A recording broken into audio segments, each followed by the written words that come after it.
¿Qué tal? Muy buenos días. Aquí con un ojo al gato y otro al garabato, mientras escucho la mañanera de este día, 28 de septiembre, pues quiero contarles lo que ocurrió ayer en torno a esta conferencia de prensa que ofreció el subsecretario de Gobernación Alejandro Encinas, subsecretario de Derechos Humanos, en torno a el asunto Ayotzinapa. El gobierno federal afirma que la llamada verdad histórica del caso Ayotzinapa se construyó en algunas reuniones en las que participaron las máximas autoridades de la administración anterior, es decir, empezando por el presidente o expresidente Enrique Peña Nieto, los titulares de Gobernación, del Ejército, la Marina, la Procuraduría General de Justicia, el CISEN, entre otros. Ese informe presentado ayer señala ayer a mediodía, como fuente a Tomás Cerón de Lucio, entonces director de la Agencia de Investigación Criminal de la Procuraduría General de la República y ahora ya de huida protegido por el gobierno de Israel. Según este documento, Cerón dio esta respuesta a un cuestionario elaborado por la Comisión para la Verdad y Acceso a la Justicia del caso Ayotzinapa y entregado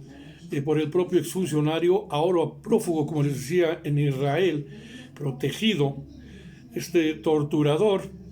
Y de acuerdo a la información proporcionada por este sujeto, la verdad histórica fue una construcción desde el gobierno federal en la que participó la denominada Junta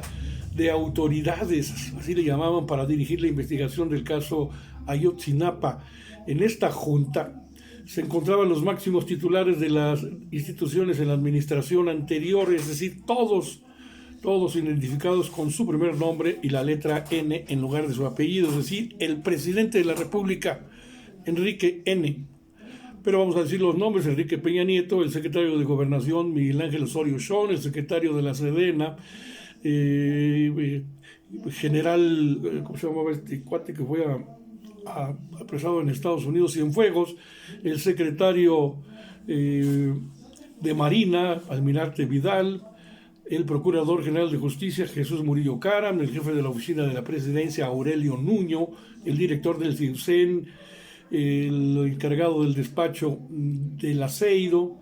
Jorge N., y el director en jefe de la Agencia de Investigación Criminal, Tomás Cerón. Cerón respondió que estas reuniones se llevaron a cabo en la residencia oficial de Los Pinos, en la zona militar de Iguala, Guerrero, y también en las oficinas de la Procuraduría General de la República en la Ciudad de México. La fuente que estamos mencionando, pues este segundo informe de la presidencia de la Comisión para la Verdad y Acceso a la Justicia del caso Ayotzinapa 2023. Posteriormente, en una reunión en el 27º Batallón de Infantería de Iguala, participaron militares de alto rango, funcionarios de inteligencia, Policía Federal, el gobernador de Guerrero en aquel entonces, Ángel Aguirre, y su gabinete de seguridad, entre otros. Y en ese encuentro es donde se coloca a Omar García Harfuch, quien era entonces el comisario de la Guardia Nacional,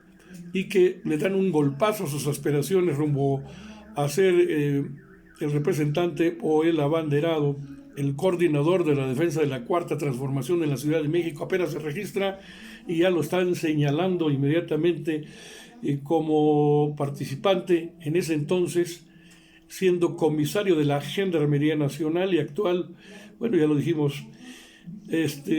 pues ha negado, este funcionario de seguridad ha negado la participación en la investigación del caso, pero fue señalado muy claramente por Alejandro Encinas. Esto dice el informe presentado precisamente por Encinas. La llamada verdad histórica fue una construcción desde el gobierno federal para legitimar socialmente la verdad de los hechos. Fue revestida de acciones institucionales y estrategias de comunicación que tenían como finalidad el cierre de las investigaciones.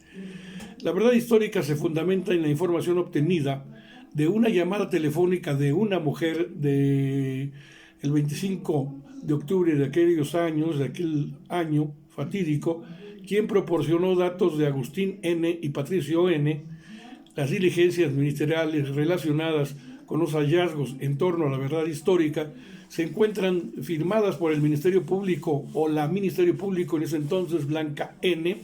a la misma hora y el mismo día, una en la Ciudad de México, otra en Guerrero. En esta verdad histórica se estableció que los estudiantes fueron entregados por policías municipales al grupo criminal Guerreros Unidos, fueron privados de la vida e incinerados en el basurero de Cocula y arrojados desde el puente de Río San Juan. El término de verdad histórica, adoptado por el entonces Procurador General de la República, Jesús Murillo Caram, se funda en la versión de la incineración de los 43 estudiantes en el basurero de Cocula. Se pretendió presentar las sentencias de los responsables por el delito de secuestro agravado y homicidio calificado, con lo que se evitaba abordar este suceso desde la perspectiva de la desaparición forzada. Esta construcción pretendió crear una versión de los sucesos del 26 y 27 de septiembre de aquel año que fue el 2014, limitándose a señalar la violencia ejercida por los grupos criminales que operaban en la región, la cooptación de autoridades civiles y grupos de seguridad municipal, sin considerar la participación de las Fuerzas Armadas de la región y de las autoridades federales involucradas, responsabilizando todo a las autoridades locales. Se generó entonces una narrativa fundada en las declaraciones obtenidas mediante tortura. Es importante señalar los resultados del análisis que realizó el equipo argentino de antropología forense respecto a que los 43 normalistas fueron incinerados en el basurero de Cocula, indicando que no existieron evidencias biológicas ni no biológicas que respalden esta hipótesis de que hubo un fuego en el basurero que habría arrojado como resultado la incineración en masa de los 43 estudiantes. Coincide con las conclusiones del doctor José Torero, perito contratado por el GIEI, para evaluar la posibilidad de que los 43 cuerpos hubieran sido cremados en el basurero de Cocula. La evidencia recolectada muestra que en el basurero solo se han dado fuegos de pequeñas dimensiones cuya temporalidad no puede ser debidamente definida. De hablar o de haber existido un fuego de esta magnitud, los daños generalizados serían visibles en la vegetación y la basura y no existe ninguna evidencia de dichos daños. La carga de combustible necesaria en ningún momento estuvo disponible en los alrededores. A este respecto, al haber sido señalado, Omar García Harfuch aseguró que nunca participó en los hechos registrados en Iguala Guerrero en septiembre de 2014 ni en la llamada verdad histórica construida en el sexenio de Enrique Peña Nieto. El exsecretario de Seguridad Ciudadana de la Ciudad de México afirmó que no hay ningún señalamiento que lo relacione con la desaparición de los normalistas de Ayotzinapa, y en toda la información, dice Harfuch, que ha sido recabada y difundida por las autoridades, no hay ningún tipo de señalamiento que me relacione con la muy lamentable desaparición de los jóvenes normalistas. Por lo tanto, lo dijo o lo digo así textualmente, con claridad y firmeza: nunca participé en los lamentables acontecimientos ocurridos en Ayotzinapa ni en la construcción de la llamada verdad histórica, según lo expuso en una breve entrevista. Bueno, pues ayer resulta que el subsecretario de Derechos Humanos, Alejandro Encinas, señaló que, según testimonios, Omar García Harfuch sí participó en la junta de autoridades en las que armaron la llamada verdad histórica del caso Ayotzinapa. Es decir, Alejandro Encinas, metido en las fauces del tigre, quien querría estar en su papel, señalando a Omar García Harfuch, al quien también le meten un descontón en sus aspiraciones políticas, y por eso en una breve entrevista le hacen el señalamiento a Mario Delgado, dirigente nacional de Morena, de qué opina de esto. Dice, pues los buitres están desatados. ¿A quién se refería con los buitres? Pues desde luego que Alejandro Encinas lo que está connotando que tampoco en la Cuarta Transformación las cosas están dando de manera muy tersa, que digamos hay conflicto interno. Ahí se dio a relucir este asunto, y bueno, en un comunicado el propio ex jefe de la policía capitalina precisó que en este octubre de 2014, o en ese octubre, se desempeñaba como integrante de la división de Gendarmería de la Policía Federal y no como coordinador estatal de Guerrero. Dice en este comunicado que en las reuniones en las que participé se establecieron las líneas de acción que se iban a seguir para buscar a los jóvenes en territorio sin abordar temas de investigación, y aseguró que puede corroborarse en las minutas que levantó la Secretaría de la Defensa Nacional, en donde se puede constatar que no tuvo intervención alguna durante las reuniones. Nunca tuve la calidad de enlace operativo de la investigación ni algún otro cargo homólogo, simplemente participé junto con otros servidores públicos federales, estatales y municipales en acciones tendientes a recabar información acerca del paradero de los jóvenes estudiantes desaparecidos. Total que al final de cuentas, García Harfuch reconoció a las instancias del gobierno de México que siguen conduciendo los trabajos de investigación para encontrar la verdad sobre los jóvenes desaparecidos. A la verdad histórica, pues ahora, y a la negativa de los padres de familia de creer en esta investigación o en estos datos dados ayer por Alejandro Encinas, pues el presidente de la República dice, pues sí, están inconformes los padres, lo sabemos, lo entendemos, es una desgracia, pero nosotros tenemos que seguir con la investigación y dar con la verdad, ahora sí con la verdad verdadera, no la verdad histórica,